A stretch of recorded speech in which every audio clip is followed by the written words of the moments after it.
We are often asked if there are any reasons why a prosecutor would drop charges of domestic violence or domestic battery. The quick answer is yes. Typically, there are 5 reasons a prosecutor might dismiss your charges of domestic violence. Number 1, insufficient evidence. When a prosecutor is determining if there is sufficient evidence to file charges of domestic battery, he or she will first look at the credibility or reliability of witnesses, and second, if there are any photographs or videos that substantiate the alleged victim's injuries were caused by the defendant.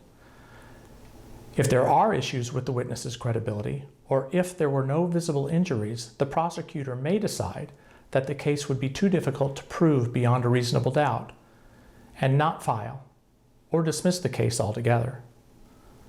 Number 2, inconsistent statements. When the police arrive to a call alleging domestic battery, they begin an investigation. Typically, the police begin their domestic violence investigation by interviewing the alleged victim. The alleged victim provides his or her statement of how the attack occurred and shows the officers his or her injuries.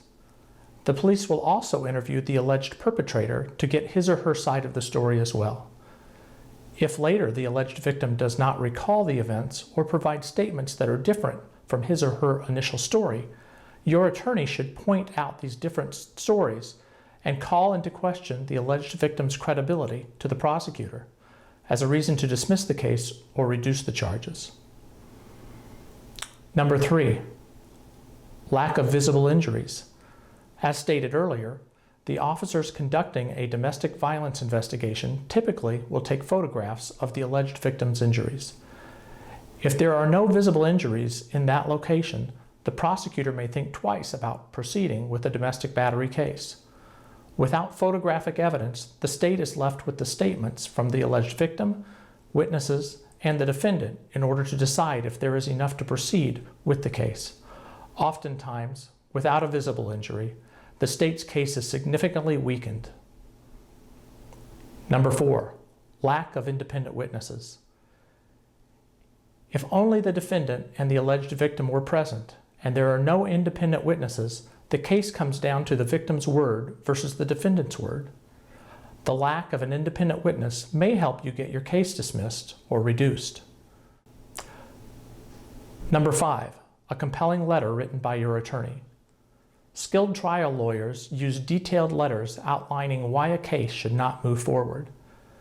As you can imagine, once charges of domestic battery have been filed, it becomes more difficult to get the case dismissed.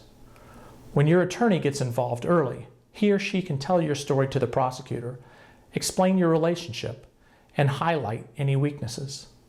With a bit of luck, your attorney can convince the prosecutor not to file charges.